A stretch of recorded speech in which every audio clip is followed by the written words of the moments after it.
Hello friends, नमस्ते।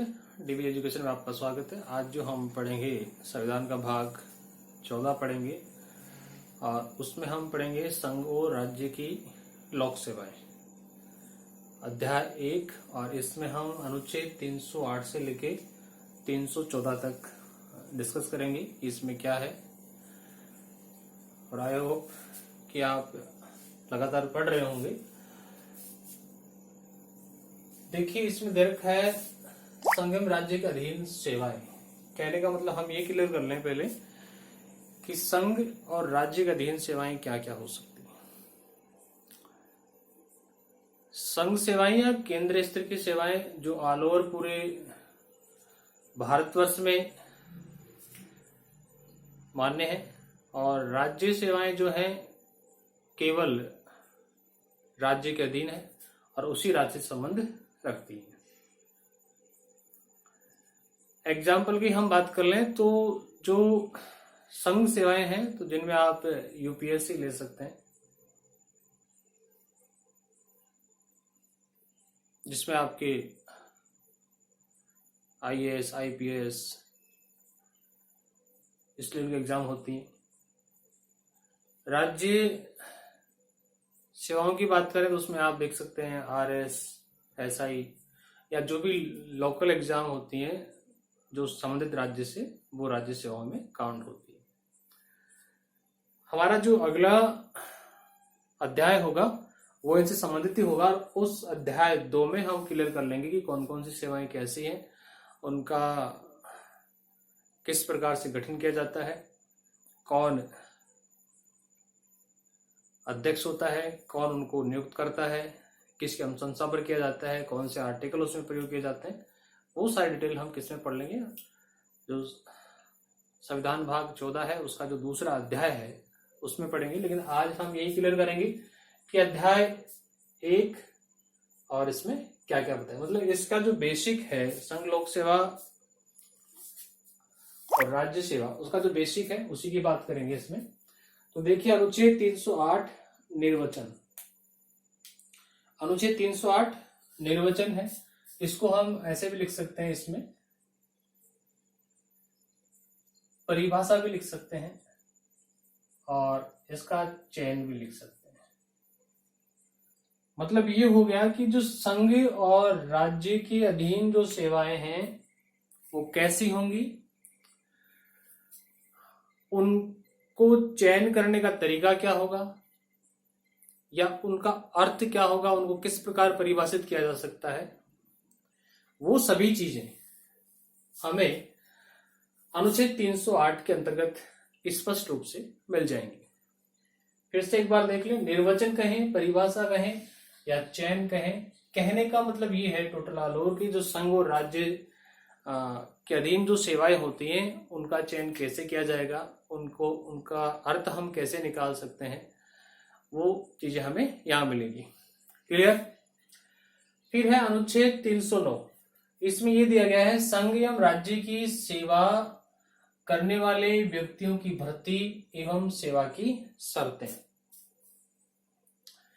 Line से स्पष्ट हो रहा है कि जो संघ सेवा में या केंद्रीय स्तर की सेवा में या फिर राज्य स्तर की सेवा में, उसमें जो भी व्यक्ति चुना जाएगा उसको भर्ती करने का तरीका क्या होगा, किस आधार पर किया जाएगा और उसकी सेवा की शर्तें क्या होंगी। मतलब उसका चयन किस आधार पर किया जाएगा, उसके पास क्या क्या योग्यताएं होनी चाहिए, वो डिटेल्स हमें कहां मिलेगी, अनुच्छेद 309 में मिल जाएगी। संघ एवं राज्य की सेवा करने वाले व्यक्तियों की भर्ती एवं सेवा की शर्तें। फिर दे रखा है अनुच्छेद 310 संघ एवं राज्य की सेवा करने वालों की पदावधि। जैसे एग्जाम्पल से हम समझ लें कि यूपीएससी है और एक हम राजस्थान से ले लें आरपीएससी है। समझे आप, पदावधि की हम बात कर रहे हैं। तो यूपीएससी है वो सेंट्रल लेवल का होता है और जो आरपीएससी है वो स्टेट लेवल का, हम यहाँ राजस्थान की बात कर रहे हैं। क्लियर बात। अब हमें समझना ये होगा कि पदावधि क्या हो सकती है। तो देखो, जो यूपीएससी से होता है उसकी पदावधि कितनी होती है? 65 वर्ष। मतलब 65 वर्ष की उम्र तक वो व्यक्ति क्या करता है? कार्य करता है, जो संघीय सेवा के अधीन होता है। और आरपीएससी की बात करें हम, तो इसकी जो पदावधि होती है वो कितनी होती है? 62 वर्ष। कितनी होती है? 62 वर्ष। क्लियर। इसमें जो यूपीएससी है, हम नेक्स्ट वीडियो में देखेंगे, लेकिन फिर मैं थोड़ा सा बता दूं, जो यूपीएससी है इसके जितने भी मेंबर्स होते हैं, अध्यक्ष होते हैं, उनकी नियुक्ति राष्ट्रपति के द्वारा होती है। इसके द्वारा होती है, राष्ट्रपति के द्वारा होता है। और जो स्टेट लेवल के जो भी होते हैं वो उनकी नियुक्ति किसके द्वारा की जाती है? राज्यपाल के द्वारा की जाती है। क्लियर। तो पदावधि की हमने बात कर ली कि कितने अवधि तक उनका पद पर रहा जाना है। फिर है 311, अनुच्छेद 311, पदच्युत, पद से हटाना और पंक्ति में अवनत करना। मतलब ये कह रहे हैं कि उनको हम पद से कैसे हटा सकते हैं, उन्हें उनके पद से दूर कैसे रख सकते हैं, और उनका जो लेवल है उस लेवल से हम कैसे रोक सकते हैं, ऐसे कौन से कारण हैं। तो वो सारे के सारे जो कॉजेज हैं, कारण हैं, वो कहाँ मेंशन किए गए हैं? 311 में मेंशन किए गए। कहने का मतलब ये हो गया विद्यार्थियों की संघ और राज्य की सेवा करने वाले व्यक्तियों को पद से हटाना, पदच्युत करना और पंक्ति में अवनत करना। ठीक है ना। ये इसके जो काजेज हैं उन सभी कारणों को मेंशन कहाँ किया गया है? 311 में किया गया है। कारण बताया गया कि आप किस आधार पर पद से हटा सकते हैं, वो कब पद से हट सकते हैं। क्लियर। फिर है अनुच्छेद 312, अनुच्छेद 312, अखिल भारतीय सेवाएं। अखिल भारतीय सेवाएं हमने आप पढ़ा था एक बार, आपको पता हो तो, जब हमने संसद के पाठ पढ़े थे, और संसद के पाठ में हमने राज्यसभा को देखा था। तो जो राज्यसभा है वो अनुच्छेद 312 का प्रयोग करते हुए अखिल भारतीय सेवाओं का सृजन करने के लिए क्या कर सकता है? केंद्र सरकार को अधिकार दे सकता है। केंद्र मतलब लोकसभा को यह अधिकार दे सकता है। किसको अधिकार दे सकता है? लोकसभा। ठीक है।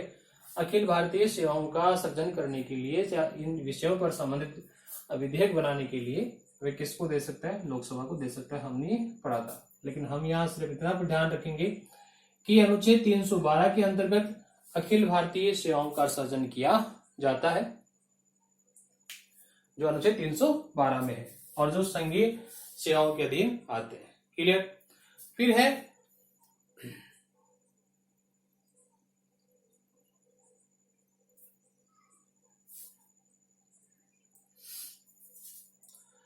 अनुच्छेद 312 कै। अनुच्छेद 312 कै है?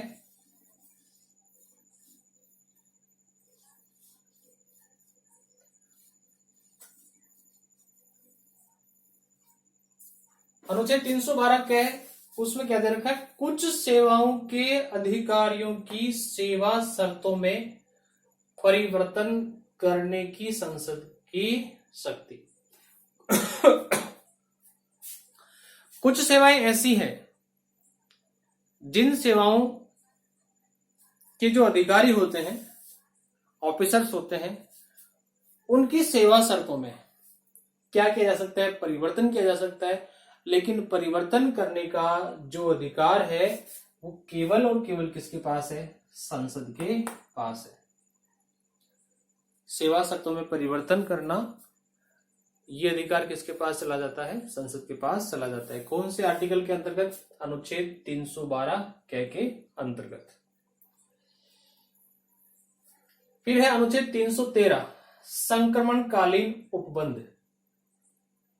संक्रमणकालीन उपबंध, ये थोड़ा टिपिकल है, इसको हम समझें।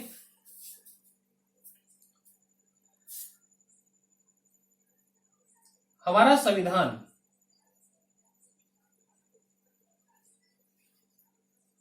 संविधान जब प्रवर्त नहीं हुआ, हमारा संविधान जब प्रवर्त नहीं हुआ, हमारा संविधान जब प्रवर्त नहीं हुआ या लागू नहीं हुआ या बना नहीं, उससे पहले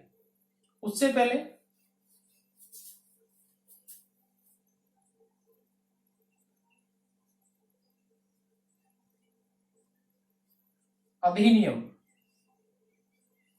1919 और 1935 के अंतर्गत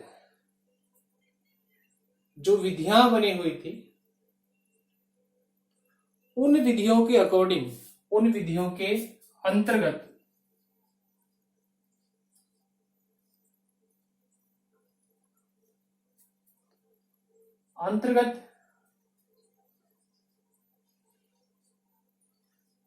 सेवाएं ली जा रही हैं, तो उन सेवाओं में कोई परिवर्तन नहीं किया जा सकता जब तक, कब तक,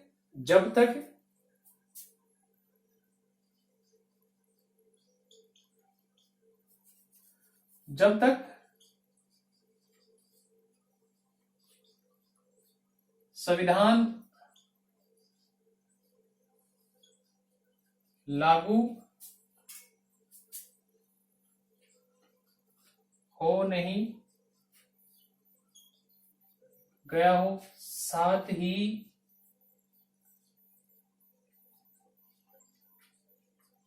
संबंधित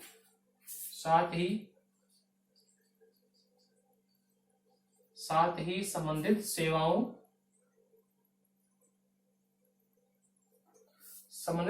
के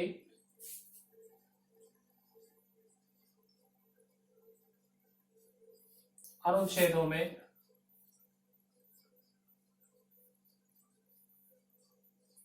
परिवर्तन नहीं हुआ हो।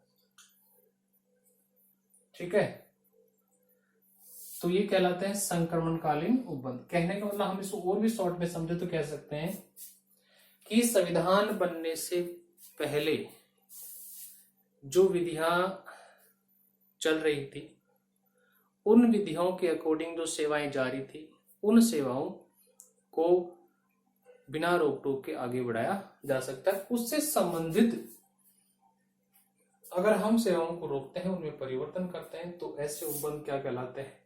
संक्रमणकालीन उपबंध कहलाते हैं। अनुच्छेद 313। आई होप कि आपकी ये समझ में आ गया होगा। अनुच्छेद 314 है, वो क्या कर दिया गया है? डिलीट कर दिया गया है। तो डियर फ्रेंड, ये था हमारा आज का छोटा सा वीडियो। संविधान का भाग 14 हमने पढ़ा, इसका अध्याय 1 हमने पढ़ा 308 से लेकर 314 तक।